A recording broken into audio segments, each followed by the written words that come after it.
Very good evening and welcome to Newswatch this 28th of June 2022. Thank you so much for joining us for the latest news. I'm Tony Omondi and our sign language interpreter is Boniface Murithi. Now, Usawa kwa Wote party leader and presidential aspirant Mwangi wa Iria has moved to the Supreme Court seeking to overturn the Independent Electoral and Boundaries Commission IEBC's decision on his candidature. IEBC blocked Wairia's application of a failure to submit enough signatures to support his presidential bid. He needed not less than 48,000 signatures from constituents of at least 24 counties in the country. Wairia now accuses IEBC chairperson Wafula Chebukati of his fate, saying that Chebukati has completely refused to give him audience as required by the law. As Kennedy Kimani reports, Wairia has threatened to convert his party to a resistance movement if not cleared by IEBC to vie for presidency on the 9th of August. Already I've lost 1 month being taken to and fro. Raila Odinga, William Ruto, Wajakoya and Mwaura have been campaigning for the last 1 month. This is a scheme to make sure that even if I'm cleared, I have no time to campaign. It is the cry of Usawa kwa Wote presidential hopeful Mwangi wa Iria, who now accuses IEBC chair Wafula Chebukati of frustrating his presidential ambitions by refusing to give him an audience as required by law. Speaking today outside the Supreme Court after presenting a protest letter to Chief Justice Martha Koome after he was locked out of the presidential race, Wairia said his attempts to be heard by both the High Court and the IEBC Tribunal have been futile, and he now hopes the Apex Court will turn his fate around and have him cleared. About signatures, they can't bring a story because I took them, they received them, and they don't know how to face that in court. Because I have documents clearly indicating that they received for the 24 required, and there was 2 stages of receiving, checking and then handover takeover. They were all signed against. And that's why Wabukati, so I call him, cannot face me in court. Wairia has now threatened to convert his party to Usawa resistance movement if not cleared by IEBC to vie for the presidency come the 9th of August. The first assignment for Usawa resistance movement is to bring down the price of unga to 100 shillings. And I want to tell them there will be no general election in Kenya if the price of unga will not fall. IEBC concluded the clearance of presidential candidates on the 6th of June, with William Ruto, Raila Odinga, David Mwaura and George Wajakoya having gotten the green light to vie for presidency. Kennedy Kimani, Hope TV Newswatch, Nairobi. Meanwhile, the Independent Electoral and Boundaries Commission, IEBC chairperson Wafula Chebukati, is on Wednesday expected to meet all the 4 presidential candidates ahead of the August 9th general election. Chebukati, who has been chairing a 2-day national election planning meeting at the Bomas of Kenya from Monday this week, convened the meeting and invited DP William Ruto of UDA, Raila Odinga of Azimio, George Wajakoya of the Roots Party, and David Mwaura of the Agano Party. Key on the agenda will be to discuss the printed voter register, the election results path, and the harmonization of campaign schedules for the candidates. Dickens Luvanda brings us this report. After completing a 2-day national planning meeting for the general election, a meeting that brought together election officials from across the country so as to create a common understanding and a harmonized program towards August polls at the Bomas of Kenya, the chairman of the Independent Electoral and Boundaries Commission, IEBC Wafula Chebukati, is tomorrow on Wednesday expected to meet with all the 4 presidential candidates at a Kiambu hotel. In a letter dated June 29, 2022, addressed to each of the candidates, Chebukati asked the 4 to personally attend the meeting in company of not more than 5 delegates. We have confidence in the IEBC. The candidates who include William Ruto of the United Democratic Alliance Party UDA, Raila Odinga of the Azimio la Umoja One Kenya Alliance, Professor George Wajakoya of the Roots Party, and David Wahige Mwaura of the Agano Party will meet with Chebukati at the Windsor Golf Hotel and Country Club in Kiambu County to discuss issues related to the printed voter register, the election results path, and the harmonization of the campaign schedule for the candidates. The meeting, which starts at 9 a.m., is believed to have been convened after Odinga moved to court to question IEBC's decision of doing away with the manual voter register in the August 9th elections. As your candidate, According to Odinga and a section of leaders, some of the voters are supposed not only to be identified on the digital register due to distorted fingerprints brought about by accidents and the nature of their jobs. I personally will not be able to vote if this is what is agreed, because even for my insurance, I'm not able to print thumb. And the doctor advised me that with age, many people lose the thumbprints. And the SCHEP doesn't want the older people to vote, and the people who do heavy manual jobs, and there are many, digging, and we know in the rural areas, our parents, our grandparents, they have grown in that way. Now coupled with the age, for sure they will not be able to vote. Deacons Luvanda, Hope TV Newswatch. Away from that, 3 Nakuru MPs have recorded statements with the police in connection with the mysterious Mawanga killings allegedly perpetrated by an organized criminal gang dubbed Confirm. Area Regional Commissioner Maalim Mohammed said the legislators are helping the police with investigations after they were reportedly mentioned by members of the public on the mysterious killings. While addressing the press in Nakuru County after displaying the recovered weapons and stolen items from the gangs, the RC said police have so far arrested 128 suspects and were pursuing 108 others who were mentioned by the public on the Mawanga killings. He said the government is alert and will not spare anyone mentioned on the killing incidents in Nakuru, irrespective of their social standing.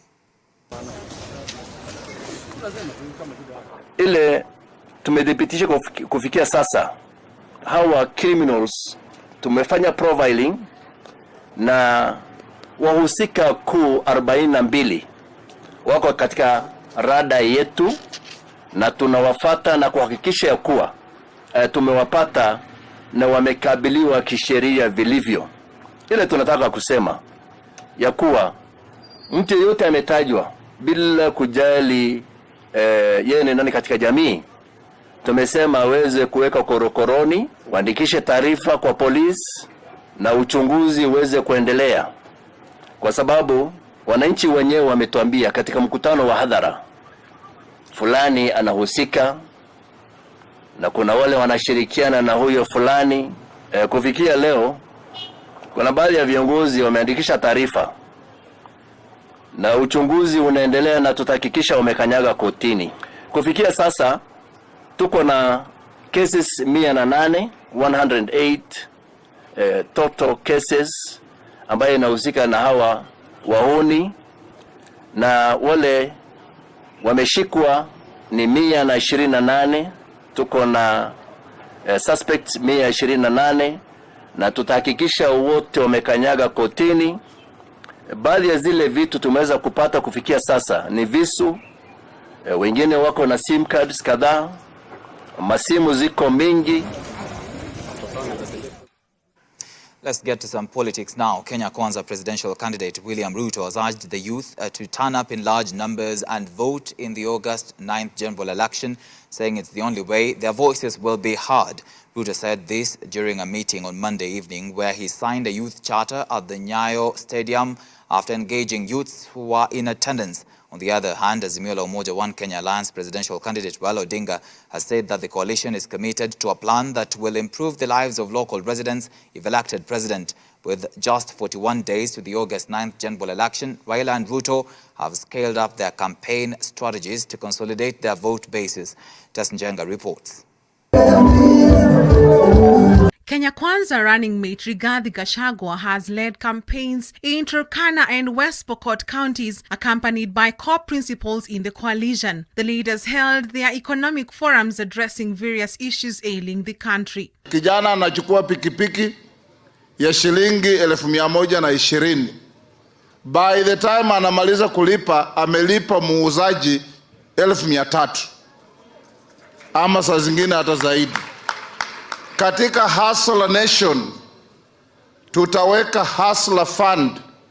Kama kijana unanunua pikipiki ya 100,000, ile pesa utarudisha ni hiyo 100 na utaongeza 5,000 peke yake ya gharama ya hiyo administration. Akina mama mkienda kuchukua pesa ya biashara, hatutakuwa na Shylock tena. Shylock wakati wao umekwisha. Fuliza ambayo mkifuliza hiyo pesa, hata tukiwa hapa leo nikisema wacha nikutumie 500, utasema usiweke kwa hii namba, weka kwa hii nyingine. Sisi tunataka kujenga uchumi na tunataka kujenga kutoka chini kwenda juu. Wale ndugu zetu wengine wanataka kubadilisha katiba. Sisi nia yetu ni kwamba sasa ile pesa ya kusaidia mwananchi wa kawaida. Earlier, William Ruto urged the youth to turn up in large numbers and vote in the August 9th general elections to ensure their voice is heard.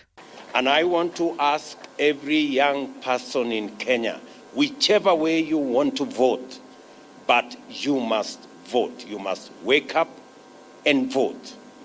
And I want to urge you, as you go to vote, vote wisely. At the same time, the Azimio la Umoja One Kenya Alliance took its campaigns to Narok County, where Raila Odinga said that the coalition has a plan that will improve lives. Sisi tuko na sababu. Pili, sisi tuko na nia. Tatu, sisi kama Wakenya tuna uwezo wa kuleta mabadiliko ambayo tunataka, sivyo? Sivyo? Tuna nia ya kuboresha hali ya maisha ya watu wetu. Hiyo ndio sababu. Sasa baba, tunakuomba ukiingia katika serikali, tunataka unga ifike 50 shillings, si ndio? Ndio hawa vijana pia wapate chakula na pia tutake kazi, si ndio? Wale ambao wameingilia hapa Masai Mara, nataka kuambia mkishikilia baba Raila Amolo Odinga, kazi yote ambayo itakuwa ikipewa Masai Mara kwanza itaanza na vijana wa hapa kwetu. Politics for various county leadership positions dominated the campaigns, with Narok County Governor candidate Moitalel Olekenta taking the opportunity to distance himself from allegations of slandering Deputy President William Ruto. Kuna wengine wanasiasa wa Twitter ati jana wanasema ati mimi nimeenda kuendorse ati Ruto. Mimi nashangaa watu hawaelewi lugha ama ni nini shida yao? Hawaelewi. Mimi na Junet tutakaa na baba mpaka baba aseme sasa nimemaliza uongozi hiyo miaka 10, sasa endeni mtafute njia nyingine. Kwa hivyo baba, sisi tuko na wewe. Yule mtu ambaye amelipa political price katika nchi yetu kwa kuhifadhi Mau Forest ni baba Raila Amolo Odinga. Nimesikia juzi William Ruto akiwa hapa Narok anasema ati hiyo mambo ya Mau Forest imeisha. The matter of Mau Forest is over. How can it be over when people are still living in the forest? I'm Tess Njenga. In Amani National Congress, NC leader Musalia Mudavadi, Kilifi Governor Amason Kingi and Machakos Governor Alfred Mutua have taken the Kenya Kwanza consultative forums to Kitui County just days before the launch of the Kenya Kwanza Manifesto. Speaking to residents of Matinyani, the leaders said the coalition has invested in collecting the views of Kenyans across different regions to ensure they incorporate their needs in the Kenya Kwanza Manifesto. The leaders have insisted that the coalition bears the solution to the problems facing the country, including a dwindling economy. Yale yote ambayo yamezungumzwa hapa ni kubadilisha uchumi. Kubadilisha nini? Uchumi. Hiyo ni tofauti ya pili baina ya Kenya Kwanza na Azimio. Agenda ya kwanza ya Azimio, wakiingia ndani ama wakichukua kwa bahati mbaya wakichukua serikali, agenda yao ya kwanza ni kubadilisha katiba. Ndio maana yule ambaye anatafuta urais kupitia Azimio anasema kwamba reggae has gone on a break. Lakini akichukua hatamu tu reggae inafanya nini? Na reggae ni nini? Ni kubadilisha katiba.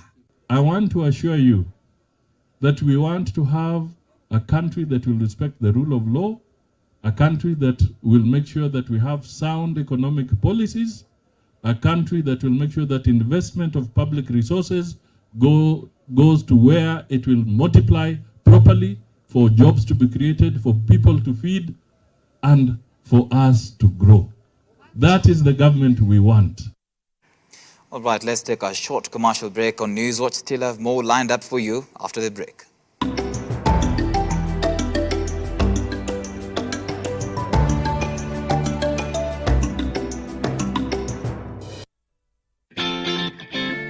Trauma is an emotional response to a terrible event like an accident, rape, or natural disaster. Starting this week on Spotlight, Elizabeth Muriuki, together with Gladys Kibui, a life coach minister, will be talking about trauma. If you want to know more, tune in this Wednesday at 7:30 p.m. on Hope TV. Look and live.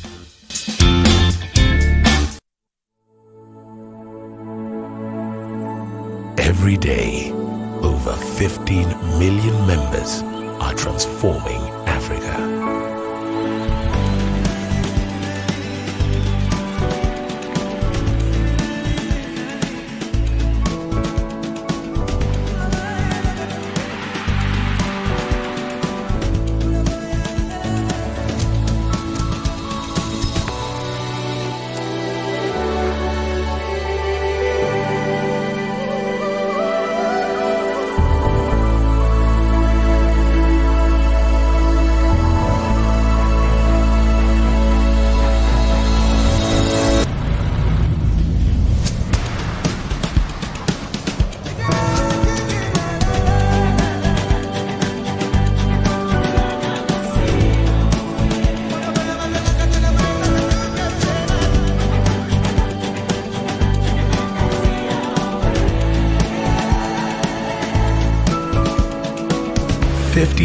Million members empowered to create, to harvest, to unite, to dream. Equity. Karibu member.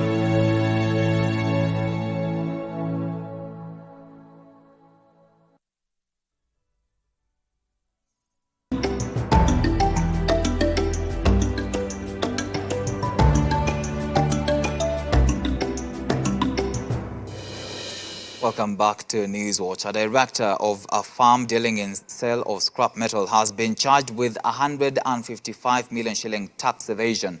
The accused, Habib Ahmed, was charged alongside the firm Masuti Enterprises Limited that on diverse dates between June 2016 and June 2018 within the Republic of Kenya, being the director of the firm, jointly with others not before court, failed to pay to the Commissioner of Domestic Taxes income tax for the company amounting to 155 million shillings. The accused was arraigned before Mombasa Chief Magistrate Martha Mutuku, denied committing the offence and has been released on a cash bail of 1 million shillings with a surety of 2 million shillings. Actually, why we are before court is the aspect of his relationship to the same company. That's why we are appearing before court today, and that's where the issue before court emanates from. So my challenge would be, technically on behalf of the company that we are disputing that the accused person relates to. Moving on, the Forum for African Women Educationalists has launched a new program which aims at significantly reducing incidences of teenage pregnancy in Kenya. The program, dubbed Imarisha Msichana, will be implemented in 20 counties. The Imarisha Msichana program activities will include collaboration with key stakeholders in generating credible and acceptable data on teenage pregnancies in Kenya, championing for the re-entry of girls to school, sensitization forums for girls, young women, boys, young men, parents, community leaders on human sexuality and prevention of teenage pregnancy and early marriages. Dole Murigi has more.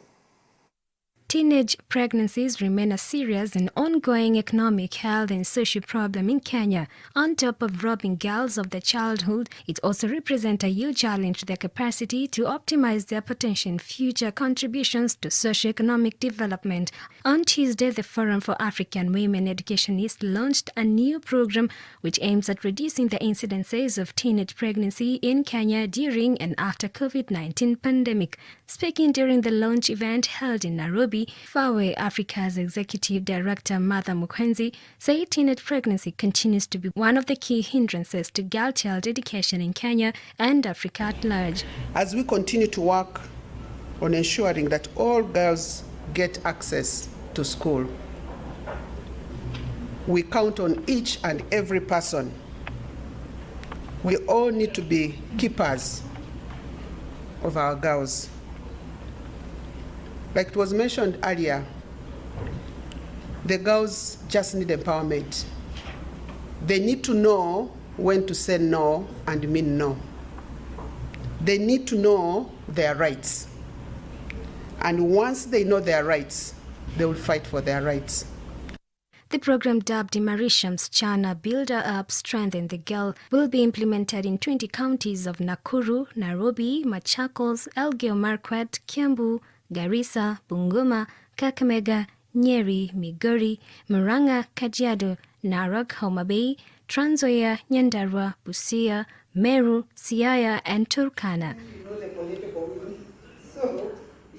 Mary, not her real name, a 17-year-old FAWE Kenya youth, shared her experience as a teenage mother, one among many girls with notable potential but was almost watered down by circumstances. However, she's here sharing a real story with humor.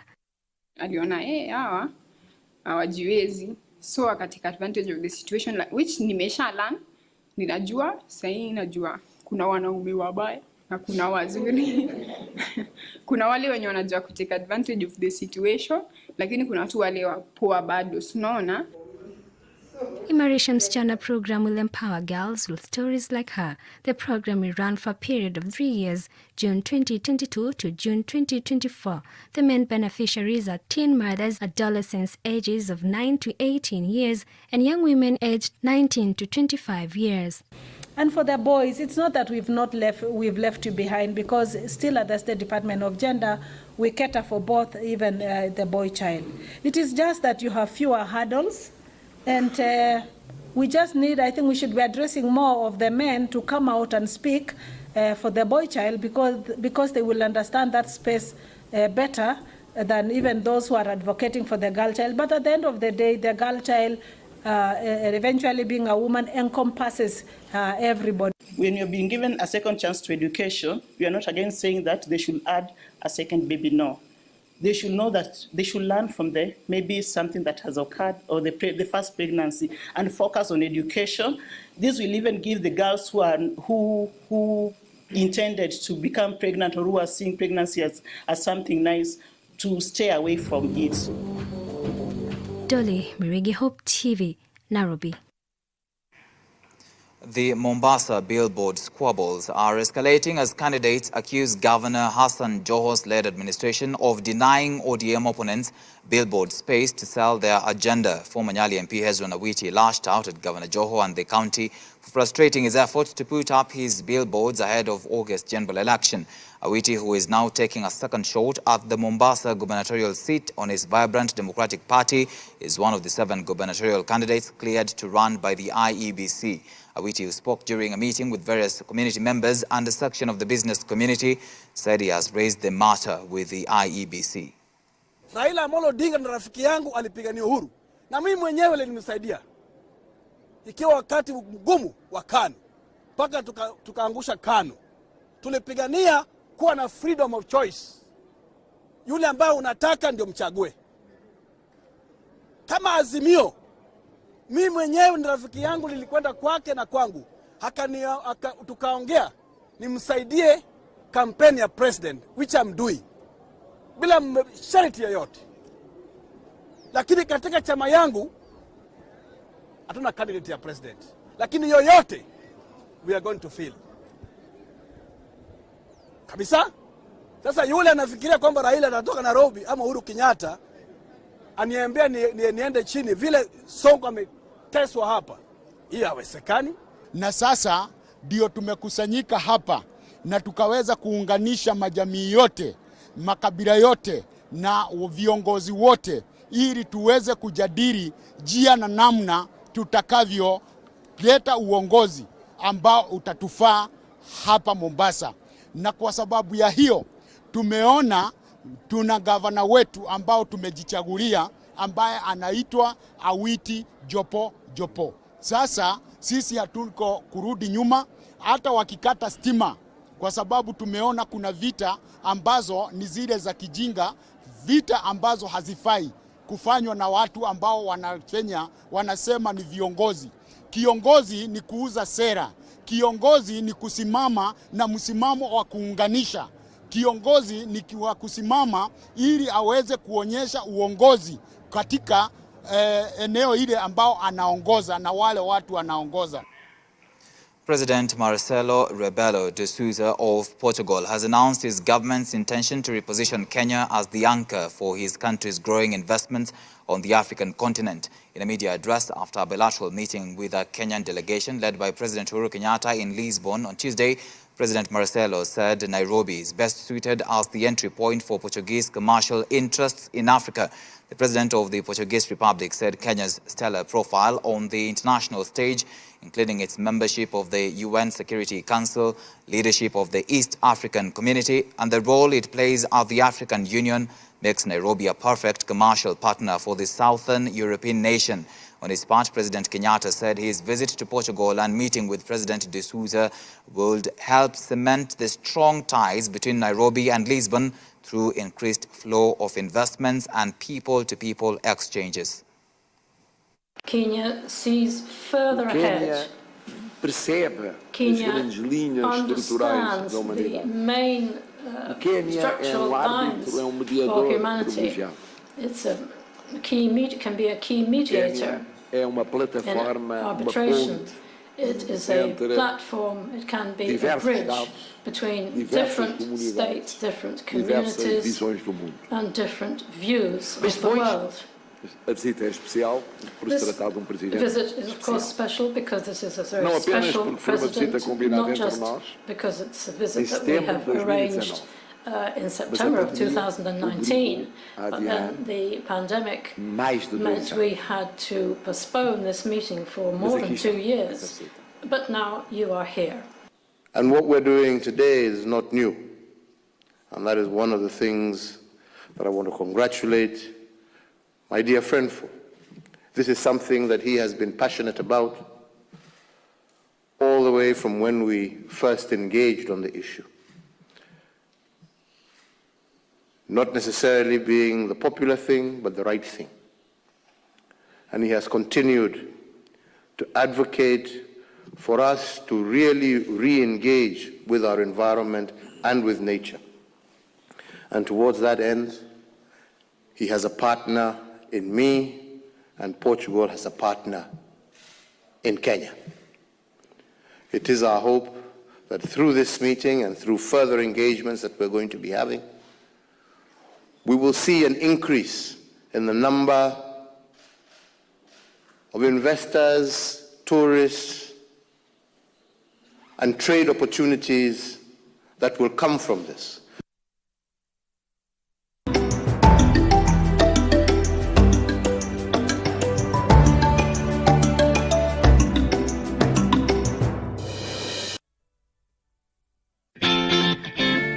Trauma is an emotional response to a terrible event like an accident, rape, or natural disaster. Starting this week on Spotlight, Elizabeth Muriuki, together with Gladys Kibui, a life coach minister, will be talking about trauma. If you want to know more, tune in this Wednesday at 7:30 p.m. on Hope TV. Look and live.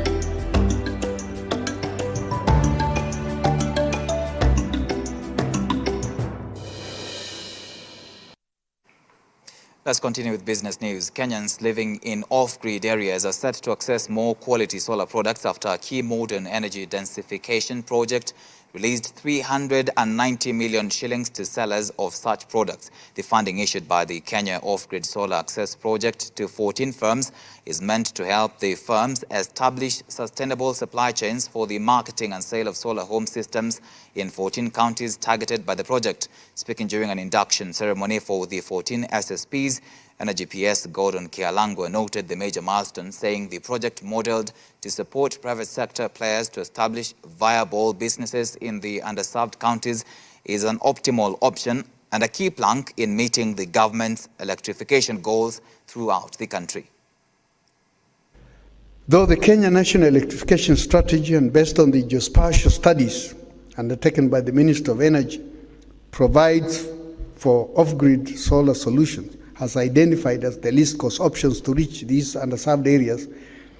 Further, since the country is located in the tropics, there is abundant supply of sunshine which can be harnessed to provide.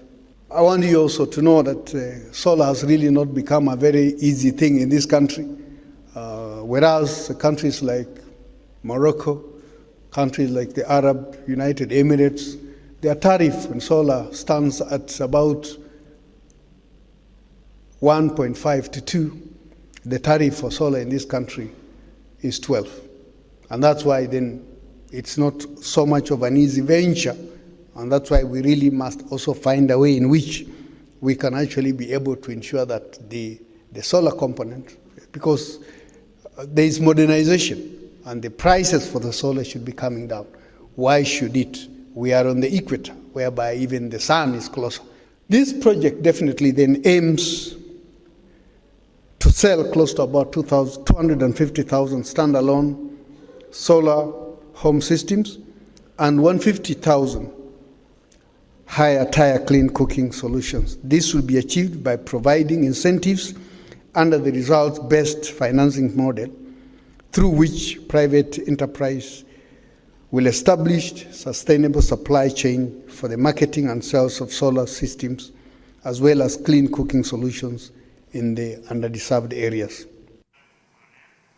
And Absa Bank Kenya has partnered with global payments technology platform Visa to launch a domestic and cross-border remittance service that is set to allow seamless person-to-person money transfers and persons-to-businesses payments via the Visa Global Network. Speaking during the launch, Absa Bank Managing Director Jeremy Awori described the solution as a game-changer in cross-border money transfers, allowing customers to complete transactions within the bank's digital platform in a matter of seconds.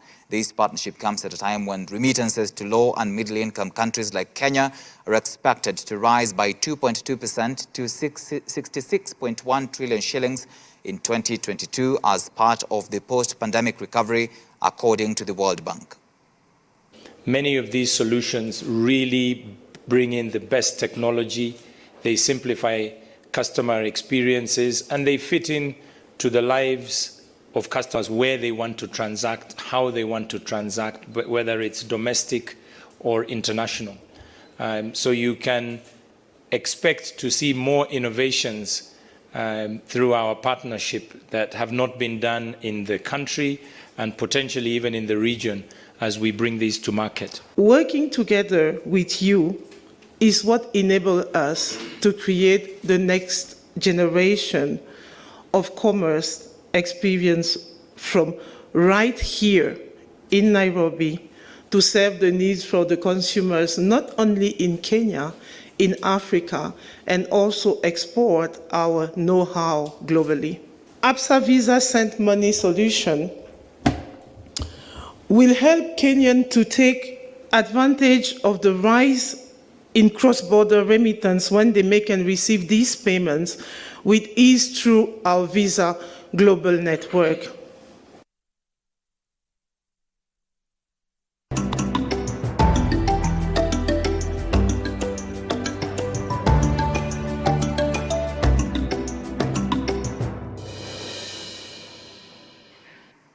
To some sports news now. 8th seed Matteo Berrettini, runner-up at last year's Wimbledon, became the second top player to pull out of the championships after testing positive for COVID-19. The 26-year-old Italian who lost to Novak Djokovic in the 2021 finals withdrew from this year's grass court Grand Slam on Tuesday due to coronavirus, a day after Croatian Marin Cilic, the 2017 runner-up, was forced to pull out. Brittany was seen as a leading contender to win this year's tournament after he claimed back-to-back titles in turn-up events on grass at Stuttgart and Queen's Club.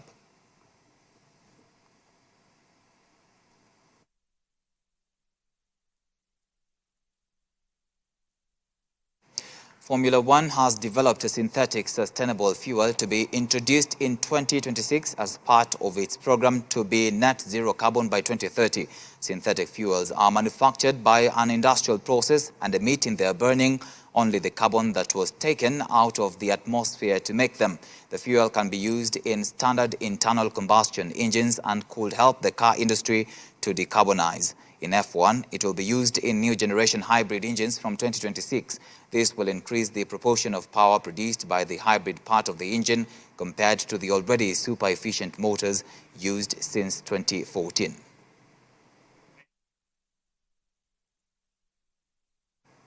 All right, and with that, it's a wrap on Newswatch. Thank you so much for staying with us, and thanks to our production team. Till next time, God bless. I'm Tony Omondi, and our sign language interpreter has been Boniface Muriithi. Have a good night.